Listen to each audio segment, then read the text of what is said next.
భీమిలి భీముడు ఎవరు? వైసీపీలో ఇంట్రెస్టింగ్ గా వినిపిస్తున్న డిబేట్ ఇది.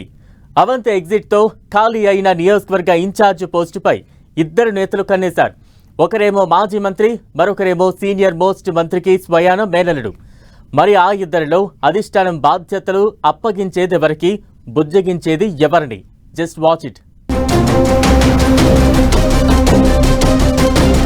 వైసీపీని వలసలు వేధిస్తున్నాయి. మొన్నటి వరకు పార్టీకి బలంగా ఉన్న నేతలు కూడా చెట్టుకొకరు పుట్టకొకరు అయిపోతున్నారు. మూలిగే నక్కపై తాటిపండు పడ్డట్లు ఇప్పుడు వర్గపోరు కూడా తోడైంది. ఇది చాలదన్నట్లు ఖాళీ అయిన నియోజకవర్గంలో ఇన్ఛార్జ్ పోస్టు కోసం ఆశావహులు కన్నేస్తున్నారు. మాజీ మంత్రి అవంతి శ్రీనివాస్ రాజీనామాతో ఖాళీ అయిన భీమిలిపై ఇప్పుడు ఇద్దరు నేతల కన్నుపడింది. వైసీపీ పార్టీ జిల్లా అధ్యక్షుడిగా ఉన్న మాజీ మంత్రి గుడివాడ అమర్నాథ్ కు ఇంతవరకు ఫలానా నియోజకవర్గం ఫిక్స్ అంటూ ఏమీ లేదు. దీంతో ఎన్నికలెప్పుడొచ్చినా నియోజకవర్గం వెదుక్కోవాల్సిన దుస్థితి వస్తోంది. 2014 అనకాపల్లి ఎంపీగా పోటీ చేసి ఓడిపోయారు. 2019లో అనకాపల్లి ఎమ్మెల్యేగా పోటీ చేసి గెలిచారు. మొన్నటి ఎన్నికల్లో గాజువాక నుంచి పోటీ చేసి ఓడిపోయారు. దీంతో ఆయనకు ఇప్పుడు ఏ నియోజకవర్గంలో యాక్టివ్గా ఉండాలో తోచడం లేదు. పొలిటికల్ చౌరాస్తాలో నిలబడి దిక్కులు చూస్తున్నారు. ఇంతలో ఆయనకు ఊహించని లక్కీ ఛాన్స్ ఎదురైంది. మాజీ మంత్రి అవంతి శ్రీనివాస్ పార్టీ నుంచి వెళ్లిపోవడంతో భీమిలి వైసీపీ సీటు ఖాళీ అయింది. దీంతో అమర్నాథ్ కన్ను భీమిలిపై పడిందని వైసీపీ వర్గాల ఇన్నర్ టాక్. అంతేకాదు, భీమిలి ప్రజలతో టచ్ లోకి వెళ్లడం, జిల్లా రాజకీయాలను ఫుల్ గా స్టడీ చేయడం కూడా మొదలు పెట్టారట అమర్నాథ్. గుడివాడ అమర్నాథ్ కాపు సామాజిక వర్గానికి చెందిన నాయకుడు.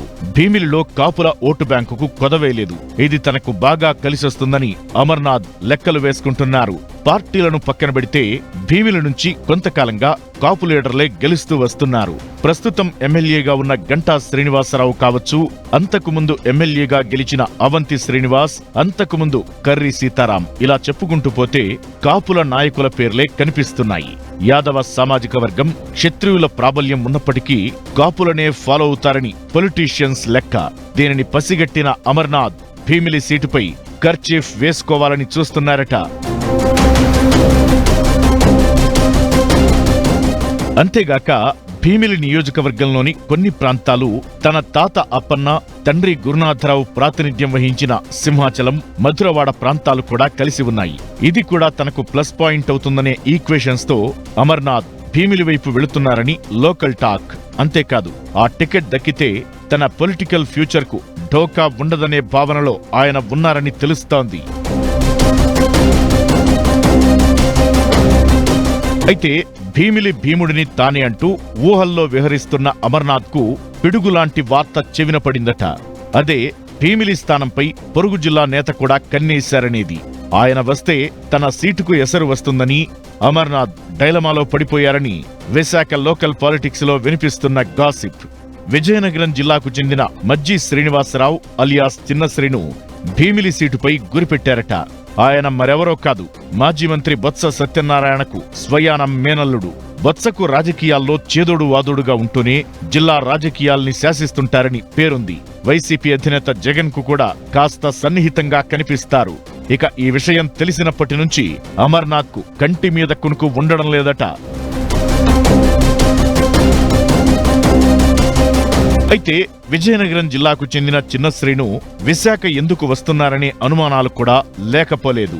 అసెంబ్లీ లేదా పార్లమెంటు స్థానానికి ప్రాతినిధ్యం వహించాలని చిన్న శ్రీనుకు ఎప్పట్నుంచో కోరిక ఉంది. టికెట్ వచ్చినట్టే వచ్చి చేజారిపోతోంది. వచ్చే ఎన్నికల్లో ఎట్టి పరిస్థితుల్లో ఛాన్స్ మిస్ చేసుకోవద్దనే ఆలోచనలో ఉన్నారట చిన్న శ్రీను. విజయనగరం జిల్లాలో ఇప్పటికే బొత్స కుటుంబీకులు చాలా స్థానాల్ని గుప్పెట్లో పెట్టుకున్నారు. ఎక్కడా ఖాళీ లేక చిన్న శ్రీను చూపు భీమిలిపై పడిందని టాక్ నడుస్తోంది.